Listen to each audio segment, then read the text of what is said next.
Admiral of the Fleet Lois, Francis Albert Victor, Nicholas Mountbatten, commander of the Southeast Asia Command, received a mandate from the Allies to free people who were Japanese prisoners, disarm and repatriate Japanese troops, and restore security and order to the Dutch East Indies before handing it back to the Dutch.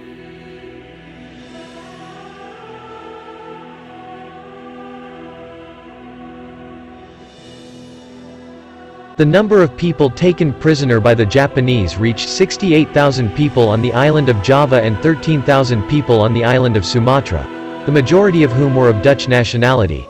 This figure is in accordance with what was mentioned at the Potsdam Military Command Conference. The number of Japanese soldiers who were disarmed and returned to Japan, including in Sumatra, was 70,000. Soldiers from the 25th Division, and 70,000 on the island of Java from the 16th Division. The British Army's next task was to restore security and order to the Dutch East Indies region, which had apparently proclaimed its independence under the name of the Republic of Indonesia. In 1940, the population of the Dutch East Indies was estimated at 70 million, with nearly 50 million residing on the islands of Java and Madura. The British troops sent to Indonesia were the 15th Indian Troops, with a strength of 45,000 personnel, most of whom were Indian Gurkha. With troops that were not too large, the British focused on the security of urban areas in Java and Sumatra, including Jakarta, Semarang, Surabaya, Medan and Palembang.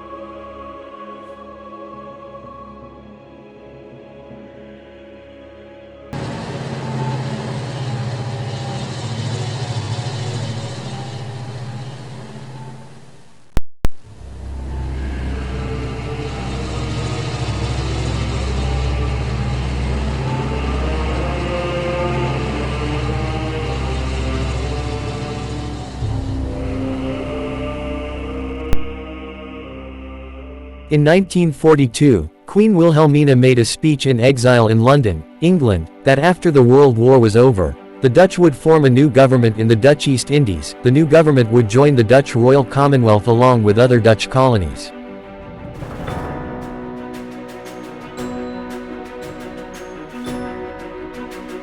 Governor-General Hubertus Johannes van Mook together with the Netherlands-Indisch Civil Administrative or NICA will implement the vision in Queen Wilhelmina. Van Mook plans to establish local states which will join the Kingdom of the Netherlands in the form of a federation. However, from the start the Dutch and the Allies were reluctant to have contact with Sukarno and Hatta. The two men were considered Japanese collaborators.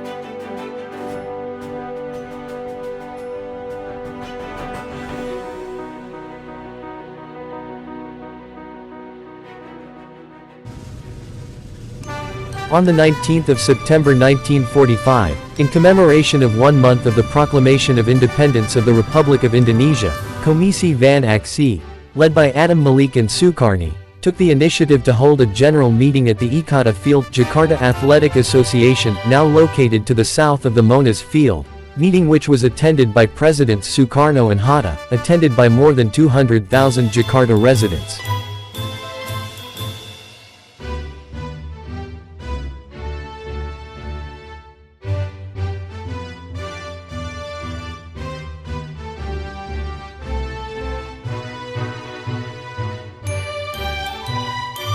The presence of the British Army in Jakarta under the command of the Allied Forces of Netherlands East India or AFNE led by Lieutenant General Philip Christison, met with resistance from the Republic after arming the freed Japanese prisoners and arming former Dutch NIL troops. Tensions increased after former Dutch NIL troops began to arrest young men who were considered pro-Indonesian Republicans. Republican figures including Presidents Sukarno and Hatta began to experience threats. Even Sultan Syahrir was held at gunpoint by Dutch military troops.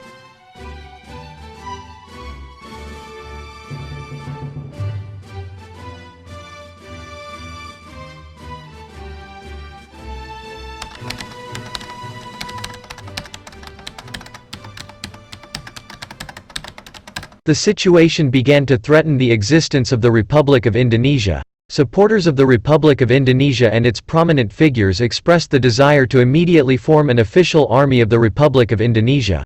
This pressure also emerged from young fighters and members of the BKR. One of the urgent reasons was that former NIL troops not join with all of NICA. Pro-Republican former NIL troops urged Urip Sumoharjo to support the formation of an official Indonesian Republic Army. On October 5, 1945, Urip Sumoharjo accepted President Soekarno's invitation to a cabinet meeting in Jakarta. Urip Sumoharjo said that it was strange that the Zonder country was an army, and the meeting decided to immediately form an official Indonesian Republican Army. Urip Sumoharjo and several former NIL officers, Didi Karta Sasmita, Abdul Haris Nasution, immediately set up a Republican Army organization. The Indonesian Republican Army was formed into 16 divisions, 10 divisions on the island of Java and 6 divisions outside Java. After the TKR was formed, on 6 October 1945, Supriyadi was appointed Minister of People's Security and the highest leader of the TKR. Youth leaders began to realize that they needed to open diplomatic channels with Britain and its allies, especially the United States, to prevent allies from fully supporting Dutch efforts to return to power in Indonesia, without considering the position of the Republic of Indonesia, which had declared itself independent.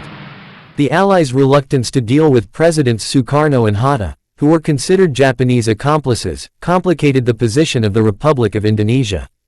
On 7 October 1945, 50 young people in the KNIP submitted a petition to President Soekarno, so that the NIP would be given legislative authority. Based on this petition, then on 16 October 1945, the Vice President Muhammad Hatta issued Edict No. 10, which stated that before the MPR and DPR were formed, KNIP was given legislative power and participated in determining the outlines of state direction. But in the end, KNIP formed a parliamentary system of government. Soekarno and Hatta remained president and vice president while the government was held by the prime minister. The position of prime minister was filled by Sultan Syahrir.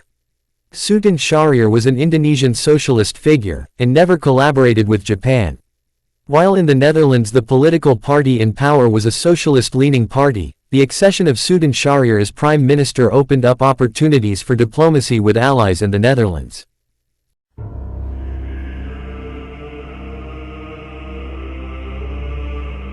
Japanese troops faced difficult conditions. They had an obligation to secure the Dutch East Indies during the handover to the Allied troops who had arrived. In October, Japan began trying to regain control of cities that had been controlled by young people and Indonesian Republican troops, and tensions re-emerged between young people. Republic with Japanese troops. From the 14th of October to the 19th of October 1945, fighting broke out between Japanese troops against young men and Indonesian Republican troops.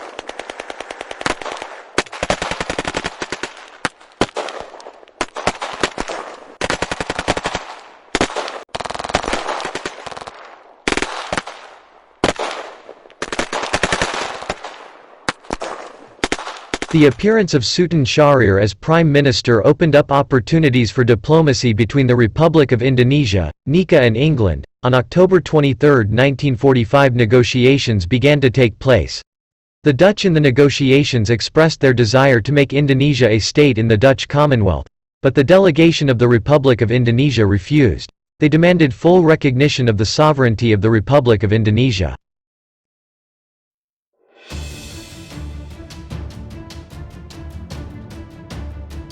On 27 October 1945, the British distributed pamphlets in the city of Surabaya, the content of which was that the British would enter the city of Surabaya and ask the people of Surabaya to hand over the captured Japanese weapons to the British.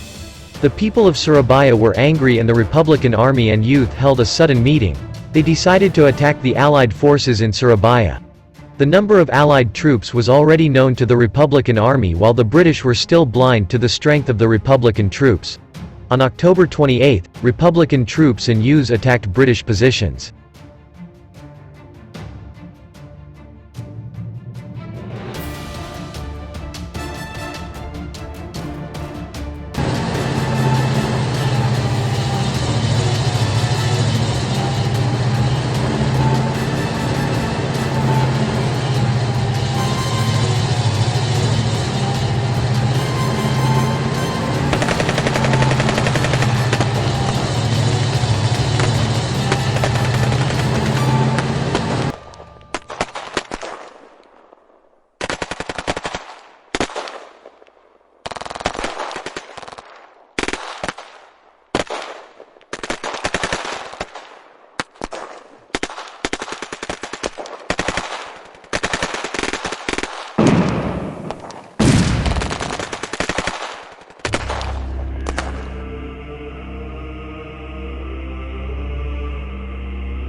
The British, who were overwhelmed by the Arak Surabaya, finally asked President Soekarno to come to Surabaya. In Surabaya, President Soekarno asked the Surabaya troops to stop the fighting. However, field conditions cannot be completely stopped. The 30th of October 1945 an incident occurred. General Malaby died when his car was hit by mortar fire, and a big battle was inevitable. On the 10th of November 1945 British troops bombarded the city of Surabaya. This fierce battle lasted for weeks. The resistance of the Republic of Indonesia troops in Surabaya changed Van Mook's perception of facing the Republic of Indonesia. NICA began to see the seriousness of the Republic of Indonesia in defending its independence.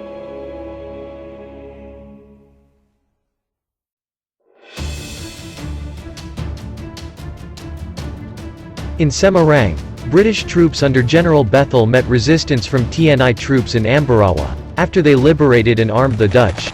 Colonel Sudirman, commander of the 5 TKR Division, appeared to lead his troops to push back the Allied forces back to Semarang.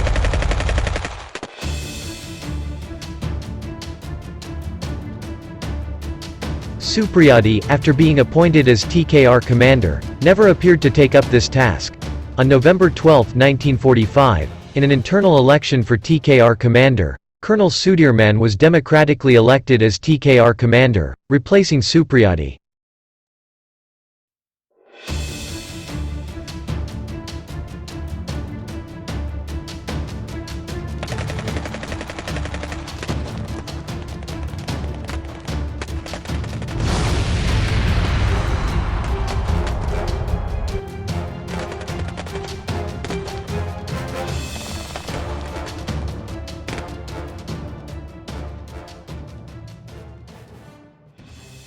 The 21st of November 1945, Mr. Muhammad Roham was shot by NICA troops which hit his leg.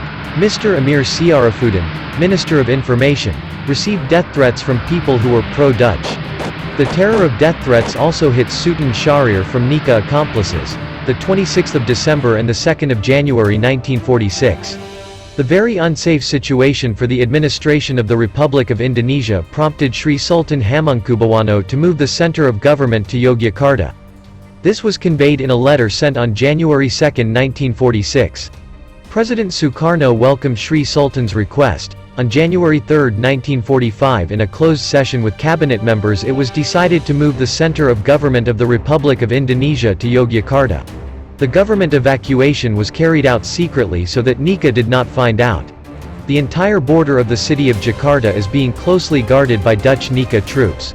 On January 3 at midnight, Soekarno and cabinet members entered a train carriage that was made to appear empty. The empty train moved slowly out of the city of Jakarta without inspection, and after leaving the city of Jakarta the train rolled straight towards Yogyakarta.